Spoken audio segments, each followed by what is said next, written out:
그럼 인슐린 저항성이 있는 사람들한테는 어떤 특징이 있을까요? 그걸 좀 말씀을 드리고 싶은데요. 이게 저희 연구팀에서 연구를 했던 내용이에요. 저희 이제 기능의학회에 있는 여러 교수님들과 저와 등등들 여러분들께서 이제 함께 연구했던 내용이었는데, 사실 이 기능의학 쪽으로 뭔가 찾아 들어가시는 만약 저기 환자분들이 계시다면은 기능의학 쪽에서 어떤 검사를 하는지 많이 궁금해하시는 분들이 많습니다. 근데 이제 기능의학에서 이제 유기상 검사라는 거를 좀 많이 하고 있다는 점은 아시는 분들이 꽤 많은 것 같더라고요. 그래서 오히려 먼저 유기상 검사 이야기를 꺼내시는 분들도 꽤 계신 것 같은데, 그러면 실제로 이 유기상 검사를 통해서 인슐린 저항성이나 대사증후군에 관련 한 것들은 좀 찾아낼 수 있지 않을까요? 라는 그 질문에 대한 대답을 하기 위해서 저희가 이제 한 2021 년도에 또 열심히 연구를 해서 분석한 결과들을 또 좋은 학술지를 통해서 발표를 할 수 있었습니다.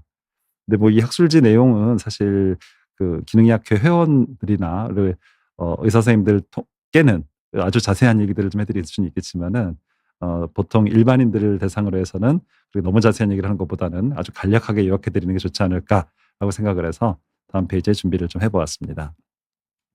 이제 저희 연구 결과에서 아주 재미난 점 중에 하나가 요 피글루라고 하는 어떤 특정 지표가 많이 올라갔었습니다. 요게 대사증후군 있는 사람들한테 '왜 이 수치가 많이 올라갈까?'라는 게 이제 많이 궁금했었던 기억이 나는데요. 요 피글루라고 하는 지표는 요 부분이에요. 이게 정확한 표현으로는 포름 이미노 글루타메이트라는 어떤 특정 마커인데요. 그러니까 이 물질은 히스티딘이라고 하는 아미노산으로부터 쭉 대사가 돼서 나중에 글루탐산으로 이어지게 됩니다. 글루탐산은 많이들 들어보셨죠? 그 MSG 할 때 그 G가 글루탐산이거든요. 그래서 모노소디움 글루타메이트 하는 그 글루탐산입니다. 요즘에 요런 용어들이 또 여러 신문 기사나 데 소개되면서 궁금해하시는 분들이 또 많아지는 것 같은데, 어쨌든 이 글루탐산으로부터 시작해서 이 TCA 회로, 그러니까 에너지를 만들어내는 회로 쪽으로 뭔가를 이제 에너지가 들어간다는 뜻입니다. 근데 이쪽 길이 막혀 있다는 것을 의미하고, 그리고 제일 중요한 부분은 엽산이 부족해지면서 생기는 문제. 엽산이 진짜 부족할 수도 있고 상대적인 부족일 수도 있습니다.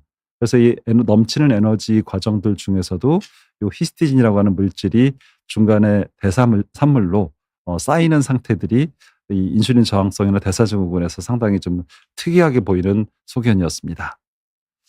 자, 또 한 가지는 이 분지쇄 아미노산 그 대사가 좀 망가지더라고요. 요 분지쇄 아미노산이라는 용어는 말이 좀 어렵죠. 분지쇄, 이게 브랜치드 체인 아미노 에시드 이렇게 약자로 쓰거든요. 그러니까 아미노산인데 이렇게 좀 분지가 되어 있는 체인들이 좀 있는 그런 종류를 얘기해요. 대표적인 게 이제 류신이라고 하는 종류의 아미노산인데요.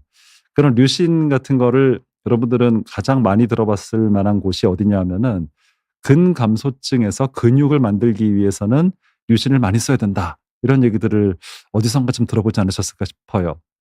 그리고 또 한 가지는 이제 간이 안 좋은 사람들한테 아미노산을 좀 주고 싶은데, 아미노산 잘못 주면 또 간독성이 있거든요. 그러니까 이제 간독성을 좀 없애기 위해서라도 어떤 종류의 어 아미노산을 주면 될까에 대해서 요 분지스 아미노산을 주는 게 좋겠다, 이런 얘기들이 많이 나오거든요.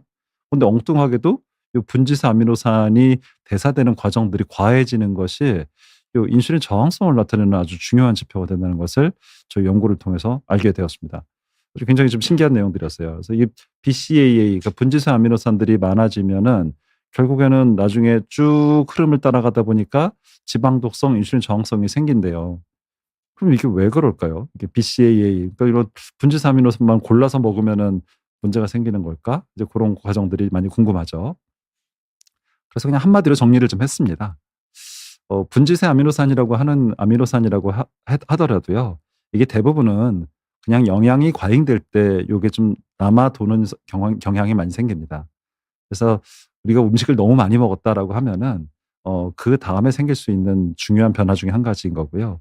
히스티딘은 상대적으로 좀 적습니다, 이런 것들이. 그러니까 음식을 단지 많이 먹었다는 이유만으로 히스티딘이 증가하는 경우들은 많지는 않고요. 그리고 mTOR라고 하는 거는 이 인슐린이 우리 몸에 작용이 됐을 때 세포 안에서 어떤 단백질 같은 걸 만들어내게 되거든요. 근데 그 과정에 직접적으로 관여하는 부분들이라서요. 요 분지세 아미노산이 들어오면은 얘를 직접적으로 활성을 주기 때문에 이게 결국은 단백질을 만들어내고 그게 근육을 만든다라는 게 또 하나의 원리이기도 해요. 근데 그거는 영양이 과잉될 때 생기는 문제이기도 하다 보니까 영양이 살짝 과잉되는 거는 어쩌면 근육을 더 촉진할 수도 있겠지만은 더 많이 오버되면은 인슐린 저항성으로 가고 나중에 심혈관 질환으로 간다는 걸 얘기를 하게 되는 거죠. 그래서 이런 문제들이 생긴다는 걸 설명하고 있습니다. 그래서 아무래도 이 신호의 성격 자체가 이 분지사 아미노산이 과잉되는 것들은 주로 성장과 축적에 대한 신호로서 작용을 하면서 플러스로 인슐린 저항성까지 간다는 얘기고요. 이 히스티딘 경우에는 좀 더 완충하고 방어를 잘 할 수 있는 성질들을 갖게 됩니다. 아까 제가 잠깐 보여드렸던 슬라이드에서 그 히스티딘으로부터 글루탐산으로 가는 과정이 있었잖아요. 근데 바로 그 글루탐산이 나중에 에너지원으로 활용이 되거든요. 그러니까 글루탐산만 가지고 뭔가 나쁜 것처럼 얘기하는 사람들이 좀 가끔 보이는데요. 그거는 사실은 전혀 사실이 아닙니다.